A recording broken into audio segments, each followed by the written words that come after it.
तो मेरे भाई वन पीस के रिसेंट के चैप्टर्स काफ़ी इंटरेस्टिंग चैप्टर्स रहे हैं, पर्टिकुलरली जो पिछले के दो चैप्टर्स है जिसके ऊपर मैंने बात नहीं किया है। ये दो चैप्टर्स में हम देख रहे थे कि गबान और हमारे भाई किंग ऑफ द वर्ल्ड इमू नरोना, सेंट इमू नरोना, ये दोनों के बीच में क्लैश होता है। अब ऑब्वियसली फैंडम डिबेट कर रहा है कि सेंट नरोना इमू जिस तरीके से वन ऑन वन गया है गबान के साथ, और गबान जिस तरीके का कॉन्कर्स हाकी अनलिश कर रहा था, नेक्स्ट लेवल का कॉन्कर्स हाकी यहाँ पर गबान अनलिश कर रहा था। ठीक है, तो गबान का कॉन्कर्स हाकी जिस तरीके से उसने यूज करके इमू को काफी पुश बैक किया, इमू को काइंड ऑफ वो उसके साथ टो टू टो गया, और वहां पर ओडा हमको एम्फोसिस भी डाल रहा था कि किस तरीके से गबान अभी बहुत ही वीकन स्टेट में, वो बुढ़ा हो गया है। तो ये सब सारी चीजों को कंसिडरेशन में लेते हुए अभी डिबेट चालू है फैंडम में कि पायरेट किंग के राइट हैंड मैन और लेफ्ट हैंड मैन क्या इतने स्ट्रांग थे। और अगर हम लोग बात करते हैं गोल्डी रॉजर वर्सेस इमू के बारे में, तो कौन जीतता यार? इमू वर्सेस गोल्डी रॉजर अगर हेड टू हेड जाते तो कौन जीतता? उसका मतलब आउटकम क्या होने वाला था? क्या इमू जीत जाता? मुझे लगता है कि इमू जीत जाता, मुझे ऐसा लगता है। हमको पता है कि ज़बैक और इमू के बीच में वो सब सारी चीजें क्या हुआ था। इमू अपने फॉर्म में भी नहीं आया था, वो उसने मतलब स्टेप कर दिया था, डोमी रिवर्सल यूज कर दिया था, वो सब सारी चीजें। पर गबान का जो शो ऑफ स्ट्रेंथ है, जो डिस्प्ले उसने किया है इमू के अगेंस्ट, हालांकि उसने एक हाथ गवा दिया है, वो बात अलग है, ठीक है, वो मतलब जायज है, वो समझ में आता है क्या उसने एक हाथ गवा दिया है। पर गबान ने जो हमको दिखाया यार, वो बहुत ही कूल था मेरे हिसाब से, for old guy like him to do that. अब मैं सोच रहा था कि अगर रैली भी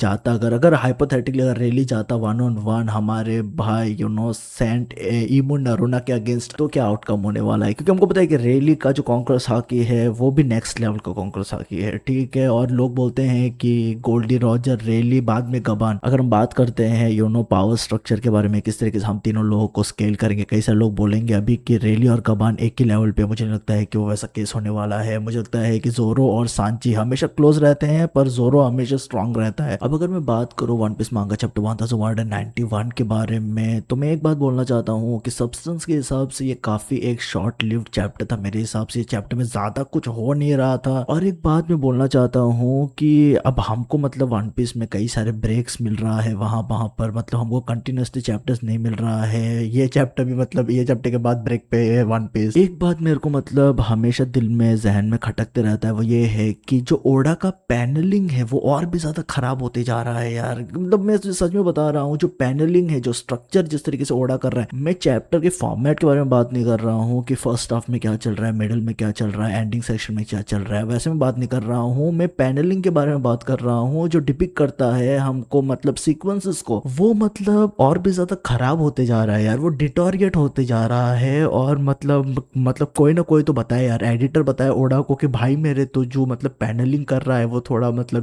स्पेस दे के कर, क्योंकि पता चले कि क्या कहाँ पर कैसे चल रहा है। तो वो मेरा एक बहुत ही बड़ा कंसर्न है ओडा को लेके यार, पैनलिंग को लेके। और ओडा भी 50 साल का हो गया है, वो खत्म करना चाहता है स्टोरी को। तो मैं देखना चाहता हूँ कि कैसे ओडा अपने आप को कैरी करता है एंडिंग स्ट्रेचेस में। अब रही बात ये चैप्टर के बारे में, तो प्रीवियस चैप्टर में हमने देखा था किस तरीके से गबान ने कॉन्कर साकी के जरिए से एक खतरनाक अटैक मारा था, जिसकी वजह से इमू बहुत ही दूर जाके गिरा था। और उसी अटैक के दौरान इमू ने भी एक खतरनाक अटैक मारा था गबान के ऊपर, जिसकी वजह से गबान ने अपना एक हाथ गवा दिया था। तो उन सब सारी चीजों में हम देखते हैं कि गबान और लूफी हमको साथ में दिखाई दे रहे थे। लूफी अभी तक जमीन पे था, ठीक है, लूफी अपने आप को रिकवर करने की कोशिश कर रहा था। एक बात मैं जरूर बोलूंगा लूफी के बारे में, वो ये है कि प्रीवियस के कई सारे चैप्टर्स में हमने देखा है कि जब इमू ने बहुत ही गंदे तरीके से मारा लूफी को, उसने एक स्पेसिफिकली एक सोर्ड उसने गाड़ा था जो बेसिकली लूफी के लाइफ फोर्स को, लाइफ एनर्जी को काइंड ऑफ डिप्लीट कर रहा था। तो वो सब सारी चीजें होने के बावजूद भी लूफी अपना गियर फिफ्थ फॉर्म मेंटेन करके रख पा रहा है, जो बहुत ही एस्टॉनिशिंग है मेरे लिए, जो बहुत ही मेरे लिए सरप्राइजिंग है कि लूफी अभी तक अपने गियर फिफ्थ के फॉर्म में मेंटेन करके रख पा रहा है। अब यहाँ पर एक बात यह हो सकता है कि लूफी और भी ज्यादा रेजिलियंट हो रहा है अपने ये गियर फिफ्थ के फॉर्म को मेंटेन करके रखने के लिए ज्यादा देर तक, ऐसा हो सकता है। अब एक बात यहाँ पर ये चैप्टर में ये भी बोला है कि लूफी ने बहुत ज्यादा खाना खाया था, तो इस वजह से वो काइंड ऑफ रिजर्व की वजह से बहुत ज्यादा उसने खाना खाया था, इस वजह से वो अभी तक वो ये फॉर्म को मेंटेन करके रख पा रहा है। पर वो ये फॉर्म को मेंटेन करके रख पा रहा है, वो बहुत ही एक बड़ी बात है, ठीक है। गबान इन दौरान लूफी को बोलता है कि भाई तेरे से ना हो पाएगा, तो अपना क्रू लेके यहाँ पर से एल्बेफ से निकल ले। पर लूफी बोलता है कि मैं ऐसे ही नहीं निकलने वाला हूँ, मेरे यहाँ पर दोस्त है, मैं मदद करना चाहता हूँ, वो सब सारी चीजें जो टिपिकली लूफी बोलता है। जब लूफी और हमारे भाई गबान के पीछे कॉन्वर्सेशन चल रहा था, तभी हम देखते हैं कि ईमू भी काइंड ऑफ अपना मतलब एक जगह पे लेटा हुआ था, वो आसमान में देख रहा था। और हम देखते हैं कि वो अपना कॉन्कर्स हाकी यूज कर करता है। सब सारे जो एनिमल्स थे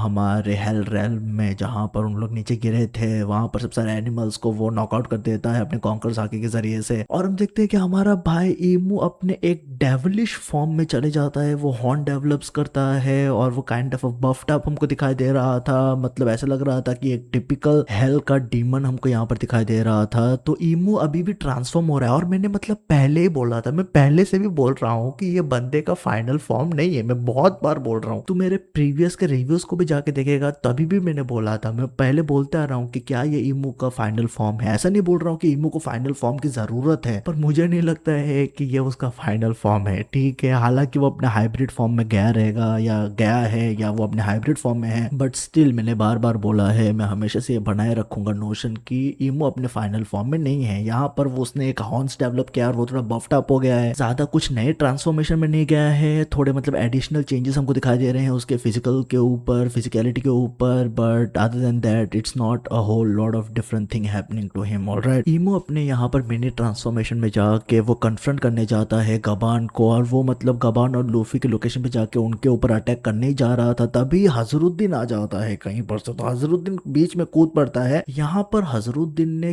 क्या मारा है यार, क्या पंच मारा है यार, बहुत ही खतरनाक गाप लेवल का पंच मारा है यहाँ पर हजरुद्दीन ने यहाँ पर ईमू के ऊपर। मैं ऐसा बोलना नहीं चाहता हूँ कि गाप लेवल का पंच मारा है, क्योंकि गाप का पंच हमको पता है कि गैलेक्सी इंपैक्ट और क्या क्या इंपैक्ट मारते रहता है, उसका पंच नेक्स्ट लेवल का है। पर यहाँ पर हजरुद्दीन ने, सच में मैं बोल रहा हूँ, it has to be somewhere close to gap levels punch में भी। मैं मतलब यहाँ पर ट्रिप कर रहा हूँ कि गाप का पंच बहुत ज्यादा ही क्रेजी है यार, क्योंकि यहाँ पर हजरुद्दीन ऐसा पंच मारता है कि ईमू मतलब हवा में कहाँ जाके गिरता है मुझको भी नहीं पता यार, बहुत दूर दूर बहुत दूर जाके गिरता है यहाँ पर हजरुद्दीन के पंच की वजह से ईमू। अब कई सारे लोग बोल रहे हैं कि हजरुद्दीन भी आके अपना हाथ सफाई कर रहा है यार ईमू के ऊपर, ये क्या चल रहा है यहाँ पर। ऑब्वियसली कई सारे लोग डिसअपॉइंटेड है ये सब सारी चीजों को देख के, but I don't know man, I am just it is what it is. ये चैप्टर फाइनली खत्म होता है, लूफी, लोकी और हजरुद्दीन तीनों लोग मिल के अटैक मारते हैं यहाँ पर गोकू को। सॉवरेनिटी इस तरीके से उसको बोला जा रहा था, हमको पता है कि जायंट का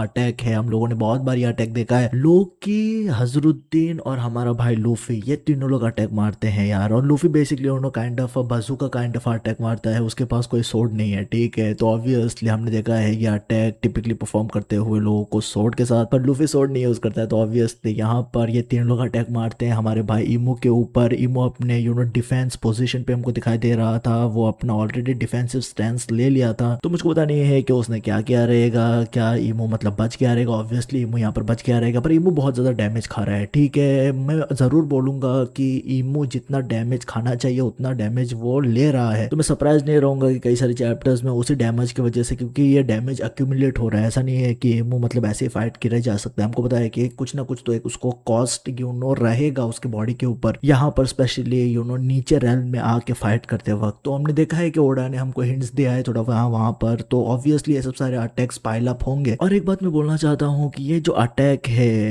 इकाको, होकाको, व्हाटएवर इट इज मैन, गोकाको, व्हाटएवर, ये जो अटैक है जो हमने देखा है पहले डोरी और ब्रॉकी को मारते हुए, बाद में हम लोगों ने कायदो बिग मॉम को मारते हुए देखा है, बहुत सारे लोगों ने हमने देखा है कि बार बार ये अटैक मारे जा रहे हैं लोग। मुझे पर्सनली लगता है कि वॉइड सेंचुरी में भी कोई लोग लेजेंडरी लोग जैसे कि जॉय बॉय और कोई ना कोई तो लोग ये अटैक मारते रहेंगे यार, क्योंकि अटैक का सिग्निफिकेंस हमको मतलब आगे चलते हुए एंडिंग सेक्शन में भी दिखाई देने वाला है, पास्ट में भी दिखाई देने वाला है, क्योंकि ओडा ये अटैक को बार बार इंटीग्रेट कर रहा है यार इस सीरीज में। ऑब्वियसली ये एक कुछ हिस्ट्री रहेगा ये अटैक के पीछे, या मतलब कुछ ना कुछ तो एक रहेगा, क्योंकि ओडा ऐसे ही चीजों को नहीं मतलब बार बार घुसाता है। ये चैप्टर में हमको क्वाइट इंटरेस्टिंगली बिब्लो भी दिखाई दे रहा था। बिब्लो कुछ बात करने की कोशिश कर रहा था, चॉपर वहां पर, नामी, सॉल, सब सारे लोग वहां पर थे। तो बिब्लो कुछ बोल रहा था चॉपर को, और चॉपर बहुत ज्यादा हमको सरप्राइज दिखाई दे रहा था। तो ऑब्वियसली हमको कुछ ना कुछ पता चलेगा चॉपर के जरिए से, जो कुछ भी बिब्लो बोलेगा। ऑब्वियसली हमारा भाई चॉपर ड्रग डीलर है, वो ट्रांसलेटर भी है वो, ठीक है, ही डज एवरीथिंग ब्रो। तो ये चैप्टर्स काफी अच्छे तरीके से प्रोग्रेस हो रहे हैं, ब्रेक आ रहा है इस वजह से थोड़ा दिमाग खराब हो रहा है, बट अदर देन दैट जो कुछ भी है, maybe Oda doesn't feel like it, और he is exhausted, he wants to take a break, whatever the hell it is, I'm fine with it, even though I'm going to be complaining in every fucking video, but still at the bottom of my heart I'm extremely content and fine with it. I'm not going to bitch about it, although I'm going to be bitching about it, but not bitching about it in a literal sense as to how I feel about Oda taking breaks and all those kind of things. पर हाँ यार, ये सब सारी चीज़ें चल रहा था। नेक्स्ट चैप्टर देखना इंटरेस्टिंग रहेगा कि क्या होने वाला है। तुम्हारा ओपिनियन क्या है ये सब सारी चीज़ों को देख के? मेरे को डेफिनेटली बताना कमेंट सेक्शन में कमेंट करके। तुम हमेशा याद रखे, तेरा भाई यार पे ख्याल रखो अपना, पीस मेरे भाई।